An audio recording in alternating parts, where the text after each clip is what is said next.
ভারতের সাথে বাংলাদেশের সীমান্ত। বিভিন্ন প্রতিযোগিতামূলক পরীক্ষায় এই সীমান্ত থেকে প্রশ্ন থাকেই। ক্লাসটি মনোযোগ দিয়ে করো, তাহলে তোমাদের সীমান্ত সমস্যা সমাধান হয়ে যাবে ইনশাআল্লাহ। বাংলাদেশের সাথে ভারতের 5টি রাজ্য যা সহজে অমিত্রি ম্যাপ দ্বারা মনে রাখতে পারবো। আতে আসাম, মিতে মিজোরাম, তিতে ত্রিপুরা, মেতে মেঘালয়, পথে পশ্চিমবঙ্গ। বাংলাদেশের ঠিক উত্তরে মেঘালয় অবস্থিত আর উত্তর পূর্বে আসাম।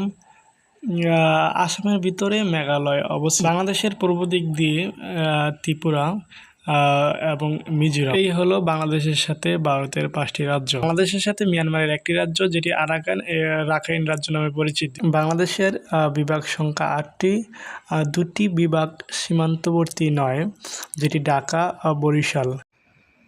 ইন্ডিয়ার সাথে বাংলাদেশের 6টি বিভাগ সীমান্তবর্তী। এই 6টি বিভাগ হলো খুলনা, রাজশাহী, রংপুর, ময়মনসিংহ, সিলেট, চট্টগ্রাম। মায়ানমারের সাথে একটি, যেটি চট্টগ্রাম। বাংলাদেশের সীমান্তবর্তী জেলা 32টি, ভারতের সাথে 30টি, মায়ানমারের সাথে 3টি। এখানে 30, এখানে 3 আর 30 33 হয়, কিন্তু বাংলাদেশের মোট সীমান্তবর্তী জেলা তো 32টি, আর 2টা যোগ করলে হয় 33। একটি বেশি হয় কেন? চলো দেখি। এখানে দেখো, রাঙ্গামাটি যেই জেলাটা, এটা ইন্ডিয়ার মিজোরামও পড়ছে আর এটা মায়ানমারেও পড়ছে, রাখাইনে। বাংলাদেশ ইন্ডিয়া মায়ানমারের সাথে সংযুক্ত জেলা হলো রাঙ্গামাটি। কোনো সমস্যা হলে ভাইয়ার পেজে নক দিয়েও সমস্যার সমাধান করার চেষ্টা